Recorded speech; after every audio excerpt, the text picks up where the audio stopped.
dark triad, narsisisme, Machiavellianisme, psikopat. Dalam bidang psikologi, terdapat fenomena yang disebut sebagai dark triad. Dark triad adalah seperangkat 3 sifat kepribadian, yaitu narsisisme, Machiavellianisme, dan psikopat. Ketiga sifat ini disebut gelap karena perilaku yang biasanya jahat yang terkait dengan sifat-sifat ini. Meskipun ketiga sifat yang diwakili dalam dark triad berbeda dalam studi masing-masing, terbukti bahwa dalam kenyataan ketiganya sering tumpang tindih. Artinya, seseorang yang mendapat skor tinggi pada tes dark triad kemungkinan besar akan memiliki semua sifat ini dengan batasan yang kabur. Misalnya, sulit untuk membedakan di mana narsisisme berakhir dan psikopat dimulai. Dalam upaya memahami kepribadian dari dark triad, diskusi dan perdebatan sering terjadi mengenai peran yang dimainkan oleh sifat bawaan dan lingkungan. Sederhananya, para ilmuwan perilaku, psikolog, dan peneliti sangat ingin memahami apakah individu dengan dark triad dilahirkan atau dibentuk. Apakah kita dilahirkan jahat dan manipulatif, ataukah kita menjadi demikian sebagai akibat dari hal-hal yang kita alami saat tumbuh dewasa? Menurut banyak penelitian yang dilakukan, telah dicatat bahwa dark triad memiliki komponen genetik yang signifikan. Artinya, beberapa orang dilahirkan dengan kecenderungan terhadap sifat-sifat dark triad. Namun, narsisisme dan psikopat memiliki peringkat lebih tinggi daripada Machiavellianisme dalam hal pewarisan sifat. Artinya, orang tua psikopat lebih mungkin mewariskan sifat tersebut kepada keturunannya dibandingkan dengan orang tua yang memiliki peringkat tinggi pada skala Machiavellianisme. Dalam berita yang mungkin tidak menyenangkan bagi siapapun yang bekerja, ciri-ciri dark triad telah terbukti banyak terdapat pada manajemen tingkat atas. Selama pembahasan komponen dark triad di bagian-bagian berikut ini, akan menjadi jelas mengapa representasi ini bisa terjadi. Lagi pula, sangat sedikit CEO, jika ada, yang mencapai posisi mereka saat ini dengan bersikap baik. Narsisisme. Dalam mitologi Yunani, terdapat kisah tentang seorang pemuda bernama Narsisus. Narsisus adalah seorang pemburu yang terkenal karena ketampanannya yang luar biasa. Meskipun menerima banyak pujian dari para pengagumnya, Narsisus tidak mempedulikan mereka dan bahkan mendorong beberapa orang untuk bunuh diri demi membuktikan cintanya. Meskipun terdapat berbagai versi kisah Narsisus, semuanya menunjukkan bahwa ia sangat egois, yang pada akhirnya berujung pada kematiannya sebagai hukuman atas sifat egoisnya. Berkat kisah pemuda ini, istilah narsisisme pertama kali dicetuskan oleh Sigmund Freud. Freud, dalam esainya yang terkenal pada tahun 1914 yang berjudul On Narcissism.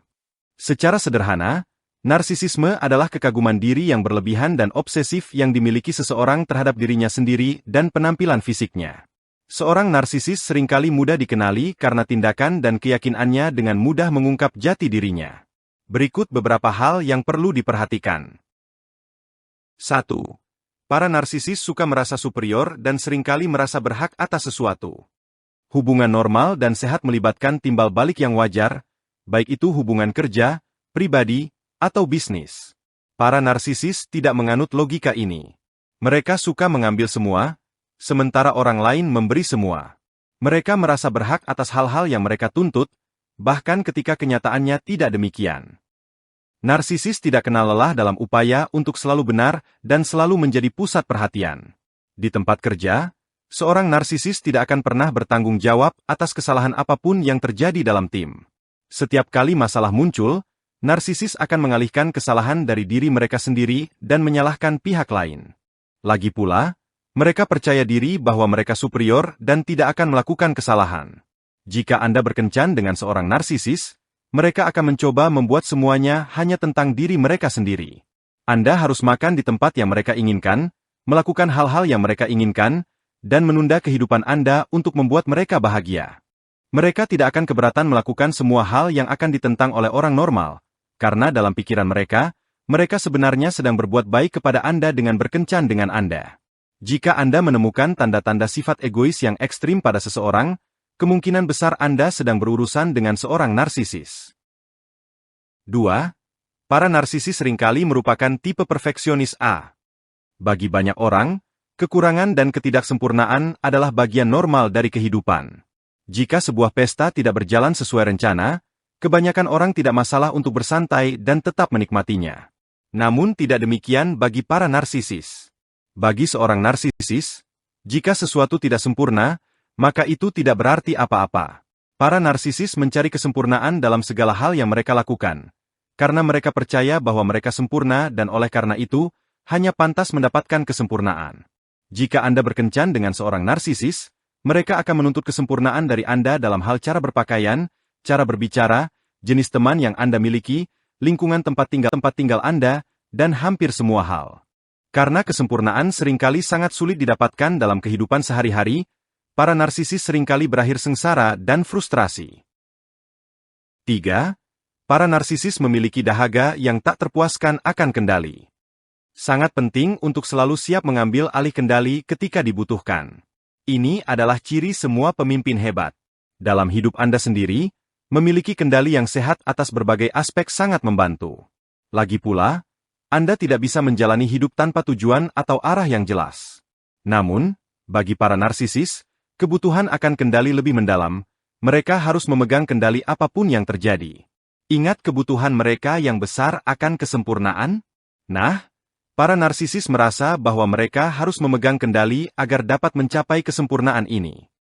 Mereka tidak bisa mempercayai makhluk yang lebih rendah untuk memegang kendali, karena jika demikian, mereka akan mengacaukan semuanya.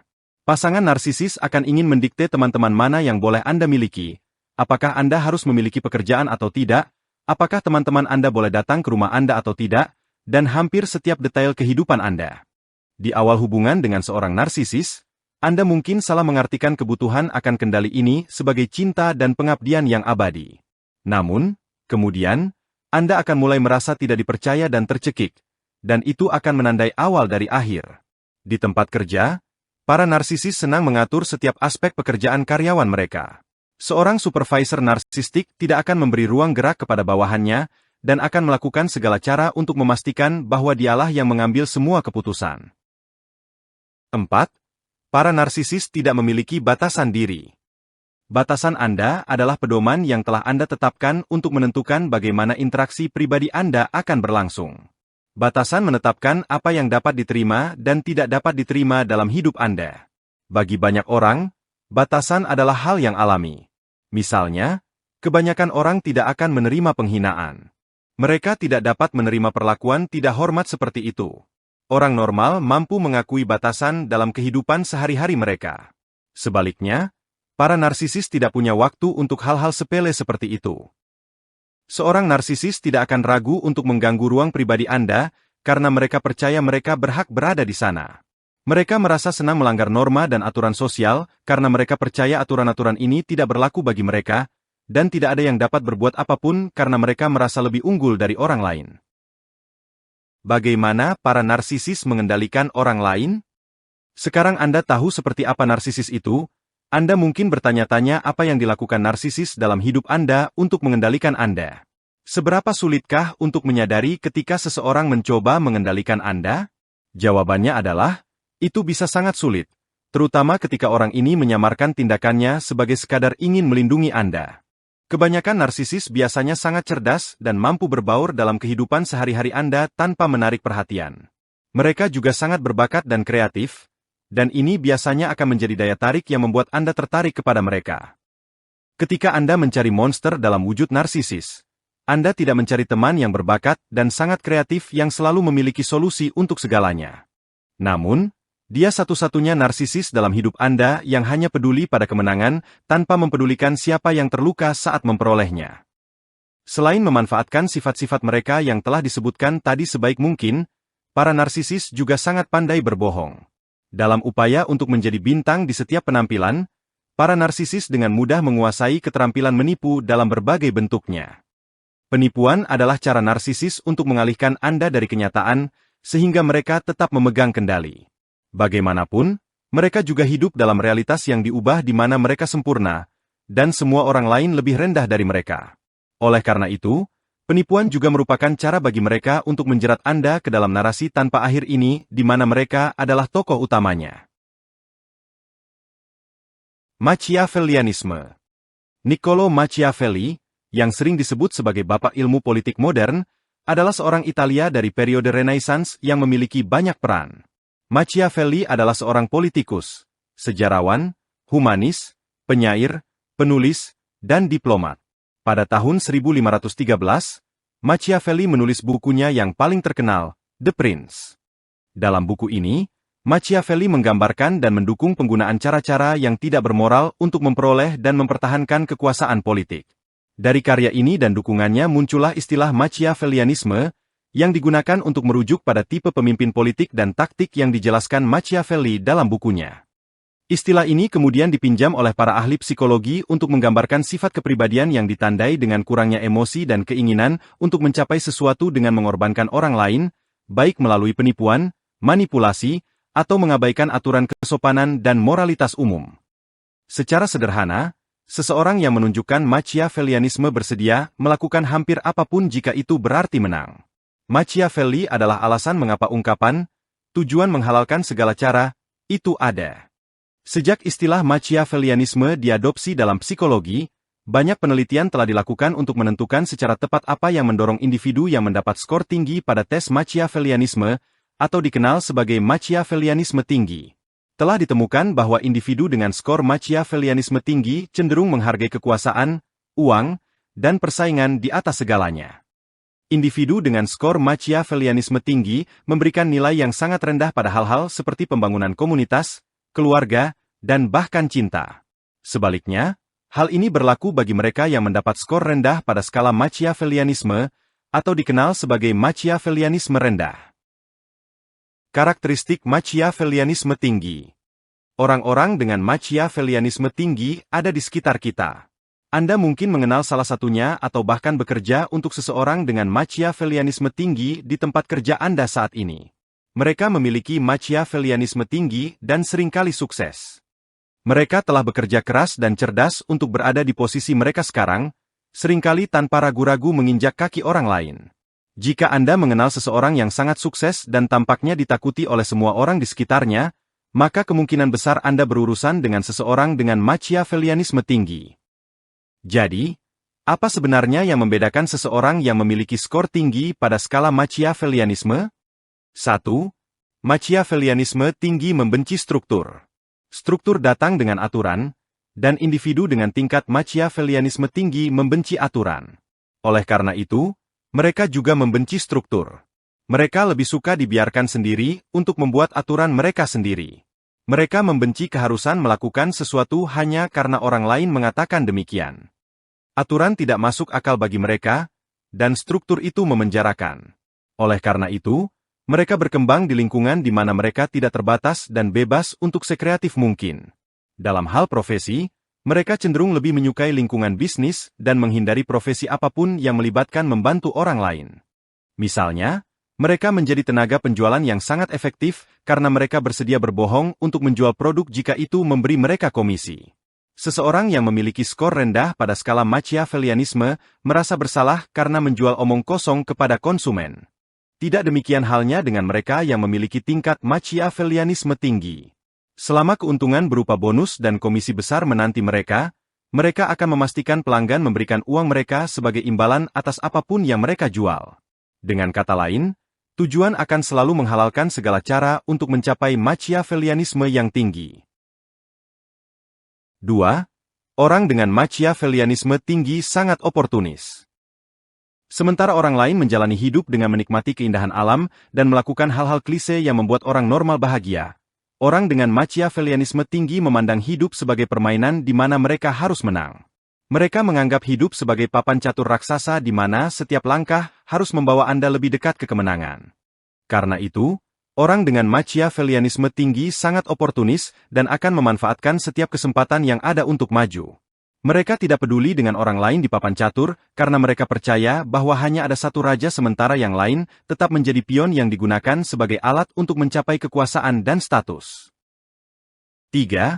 Orang dengan Machiavellianisme tinggi cenderung tidak terikat secara emosional. Orang dengan Machiavellianisme tinggi memiliki kemampuan luar biasa untuk tetap tidak terikat secara emosional dalam setiap situasi yang mereka hadapi. Mereka menghindari komitmen dan seringkali menjadi pasangan yang sangat mengecewakan. Bagi orang dengan Machiavellianisme tinggi, emosi dan perasaan hanyalah pengalih perhatian yang akan mencegah mereka mencapai tujuan. Jika Anda menikah dengan orang dengan Machiavellianisme tinggi, Anda mungkin akan merasa sangat kesepian ketika semua waktu bersama keluarga digantikan oleh komitmen pekerjaan. Bagi orang dengan Machiavellianisme tinggi, pekerjaan harus dilakukan agar kekuasaan dan uang dapat diraih. Bagi mereka tidak masalah jika mereka mengabaikan keluarga. Mereka hanya harus melakukan apa yang perlu dilakukan. Namun, ini tidak berarti bahwa setiap pekerja keras adalah orang dengan Machiavellianisme tinggi. Namun, lebih sering daripada tidak, ini biasanya terjadi. Seseorang dengan Machiavellianisme tinggi berhasil membujuk wanita lain untuk bergabung dengannya di ranjang. Alasan lain untuk banyaknya pasangan kencan adalah kemampuan untuk melepaskan diri secara emosional, yang memungkinkan seseorang dengan Machiavellianisme tinggi untuk berpindah dari satu orang ke orang lain tanpa merasa terikat pada siapapun. 4. Orang dengan Machiavellianisme tinggi kurang empati. Empati didefinisikan sebagai kemampuan untuk berbagi perasaan orang lain. Karena orang dengan Machiavellianisme tinggi tidak peka secara emosional terhadap orang atau situasi, sudah jelas bahwa mereka tidak berada dalam posisi terbaik untuk berempati. Kurangnya empati ini juga menguntungkan mereka, karena mereka dapat dengan mudah menyakiti orang lain tanpa ragu-ragu. Lagi pula, jika Anda tidak mampu merasakan penderitaan seseorang, Anda tidak akan kesulitan menyebabkan penderitaan itu pada mereka sejak awal. 5. Orang dengan Machiavellianisme tinggi adalah rekan tim yang baik tetapi bukan teman yang baik. Ketika Anda berkompetisi dalam olahraga atau debat, Anda ingin mendapatkan rekan tim yang akan membantu Anda memenangkan hadiah utama. Karena daya saing dan kemauan mereka untuk menggunakan segala cara untuk maju, orang dengan Machiavellianisme tinggi menjadi rekan tim yang sangat baik dalam skenario kompetitif. Hal yang sama tidak dapat dikatakan untuk hubungan pribadi. Meskipun banyak orang akan bergegas untuk bekerja sama dengan orang dengan Machiavellianisme tinggi, tidak banyak yang mau berkencan dengan mereka atau menjadi sahabat mereka. Ini karena mereka bukan teman yang baik. Seseorang dengan Machiavellianisme tinggi akan dengan mudah mengkhianati Anda, bahkan jika Anda telah berteman selama bertahun-tahun. Lagi pula, orang dengan Machiavellianisme tinggi sebenarnya tidak benar-benar berteman. Mereka hanya mengumpulkan pion dan alat untuk digunakan nanti. 6. Orang dengan Machiavellianisme tinggi seringkali misterius. Karena mereka percaya bahwa mereka sedang bermain game, orang dengan Machiavellianisme tinggi jarang menunjukkan perasaan mereka secara terbuka. Mereka sulit dipahami dan seringkali tampak menyendiri. Kebanyakan orang tidak memiliki masalah untuk bergaul dengan orang lain dan berbagi sedikit informasi tentang diri mereka. Orang dengan Machiavellianisme tinggi akan menganggap ini sepele dan tidak perlu. Karena ketidakpedulian emosional mereka kesulitan menjalin ikatan dan berbagi dengan orang lain.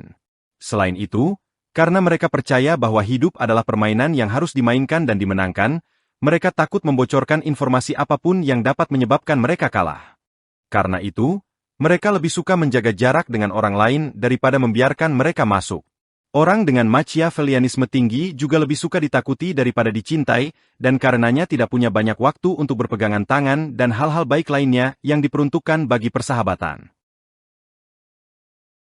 Psikopat. Psikopat adalah ciri kepribadian yang terutama ditandai dengan kurangnya kepekaan terhadap orang lain. Psikopat hampir tidak memiliki empati terhadap orang lain dan jarang merasa menyesal bahkan ketika mereka telah menyakiti orang lain. Ada banyak pandangan mengenai psikopat, tetapi sebagian besar tampaknya sepakat pada 3 karakteristik utama yang membedakan psikopat dari orang normal lainnya. 3 karakteristik ini meliputi keberanian, kurangnya hambatan, dan kekejaman yang dianggap tidak pantas oleh orang lain. Psikopat berani dan tidak takut, serta tidak gentar memasuki wilayah yang tidak dikenal, bahkan ketika ada potensi bahaya yang menanti mereka. Sementara orang lain biasanya stres dengan situasi seperti itu, psikopat akan menghadapi keadaan ini seolah-olah mereka sedang melakukan tugas sehari-hari mereka. Psikopat seringkali memiliki kepercayaan diri yang tinggi dan ketegasan sosial yang memungkinkan mereka untuk berinteraksi dengan orang lain tanpa rasa malu atau kecemasan yang dimiliki orang lain. Seringkali, ketika kejahatan mengerikan terjadi, Anda mendengar detail kejahatan tersebut dan bergidik sambil berpikir dalam hati. Bagaimana seseorang bisa hidup dengan dirinya sendiri setelah melakukan itu? Bagi seorang psikopat, membunuh seseorang dan kemudian menikmati telur mata sapi di kafe favorit mereka adalah hal yang biasa. Ini bukan berarti semua psikopat telah membunuh seseorang. Beberapa psikopat telah menunjukkan kurangnya penyesalan dan kepekaan mereka pada kejahatan dan pelanggaran lain. Psikopat menunjukkan kontrol impuls yang buruk karena mereka tidak mampu mengendalikan dorongan mereka. Ketika orang normal merasakan dorongan apapun, mereka seringkali mampu mengendalikannya dan membujuk diri mereka sendiri untuk keluar dari keadaan tersebut. Seorang psikopat seringkali dikuasai oleh impuls dan bereaksi tanpa berpikir dua kali tentang konsekuensi dari keputusan mereka. Sederhananya, psikopat cenderung mudah marah. Seringkali ketika mereka marah, seseorang akan terluka. Kesopanan umum menuntut tingkat kesopanan dan kebaikan tertentu saat berurusan dengan orang lain. Sementara sebagian besar populasi mengkhawatirkan kepedulian dan kebaikan, seorang psikopat tidak akan ragu untuk menjadi orang yang paling jahat di ruangan itu. Mereka bersikap halus atau kasar tergantung pada keadaan yang ada. Selain tiga area utama kesamaan dalam kepribadian mereka, psikopat juga cenderung memiliki karakteristik pembeda lainnya. 1. Mereka adalah pengambil risiko. Hal ini terkait dengan keberanian dan kurangnya rasa takut mereka. Sementara orang lain mengkhawatirkan keselamatan mereka, psikopat tidak menghabiskan waktu sedetik pun untuk mengkhawatirkan keselamatan, baik keselamatan mereka sendiri maupun orang lain. Sifat ini merupakan keuntungan jika digunakan untuk tujuan yang baik. Di sisi lain, mengambil risiko besar dapat berakibat fatal, terutama jika beban risiko tersebut ditanggung oleh orang lain. Oleh karena itu, tidak mengherankan jika psikopat yang dibesarkan di lingkungan yang stabil kemudian menjadi pengusaha dan politisi yang sukses. Lagi pula, mereka secara genetik cenderung mengambil semua risiko besar yang akan membawa mereka maju dalam bisnis dan politik. 2. Mereka sangat menawan.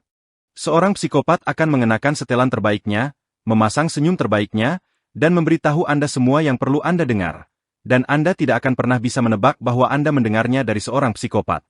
Meskipun psikopat tidak dapat merasakan atau mengalami hal-hal dengan cara yang sama seperti orang lain, mereka cukup cerdas untuk mengetahui bahwa orang mengharapkan hal-hal tertentu berjalan dengan cara tertentu. Jadi, meskipun kencan Anda tidak benar-benar jatuh cinta kepada Anda setelah satu kali makan malam, mereka tahu bahwa mereka seharusnya bertindak seolah-olah mereka jatuh cinta. 3.